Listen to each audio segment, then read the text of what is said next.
Mental health is just as important for us children as it is for adults. That is why we spoke to the experts from the Children's Institute at UCT about their contribution to the 2022 Child Gauge on Child and Adolescent Mental Health. Stay tuned for educational entertainment right now on RX Radio. How can we ensure that families in South Africa have more support so that they can be the best for children? We've really tried to bring a strong focus on the role of families in supporting children in this South African Child Gauge. And some of the areas that we've mentioned in the gauge in terms of supporting families is that because we have such high levels of poverty and food insecurity in our country, it really is important for families to be able to access income support. So things like the social grants that government makes available is very critical for families to be able to access.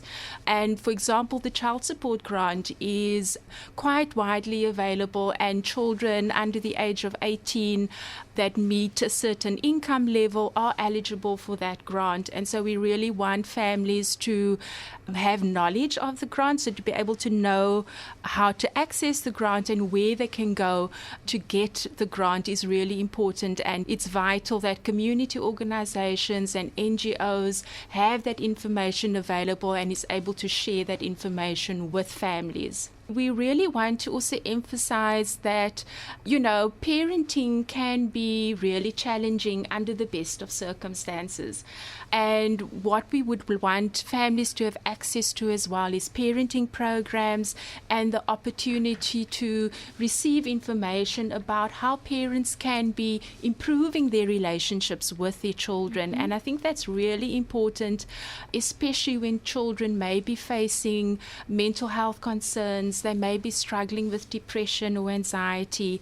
And these are really normal feelings and emotions that children can go through. And so the role of parents and that opportunity for parents to be providing a safe, supportive, loving environment is really, really critical. And so what we've done in the gauge as well is really provide information about support to parents and the opportunities to access parenting programs that really do focus on helping parents develop and maintain that nurturing, loving relationship with their children. And what is also really important, and even as we begin to think about the role of women in families, is that we want to promote services that are responsive to the whole family. And we often find that, for example, services to women only focus on the woman herself and neglect to ask questions about her children or other family members that may be living with her. So as we think about, supporting women and families, we need to understand that when we offer services holistically, we're not only looking at the individual family member, but we need to be thinking about the entire family. So family-centered approaches and thinking about family well-being is really important in order to curtail the impact of mental health and mental illness on our families. So mental health and wellness is important to ensure that there are good family environments. Are South African families paying attention to their mental health? I think that we often deal with the stigma of mental health, and we often find that in the South African environment and in our cultures within South Africa, we find that mental health is quite a taboo subject. And often adults don't talk about it, and therefore children don't talk about it. And so my concern is that we don't have enough awareness about mental health and what it actually means, and that people often don't have the language to talk about mental health. And as I was explaining earlier, that we do go through the very normal feelings of anxiety, depression, fear, and we need to create opportunities for people to talk about those feelings and to even just be able to name them.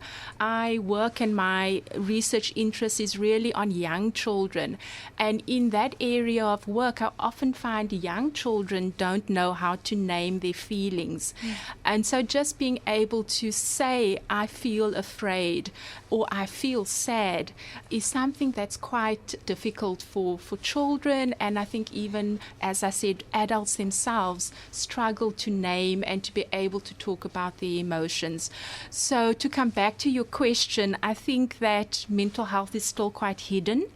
But what we have seen as a result of the COVID pandemic is that mental health has become a little bit more real, and the realities of dealing with stigma and dealing with isolation through the period of COVID has made our society a little bit more aware of mental health.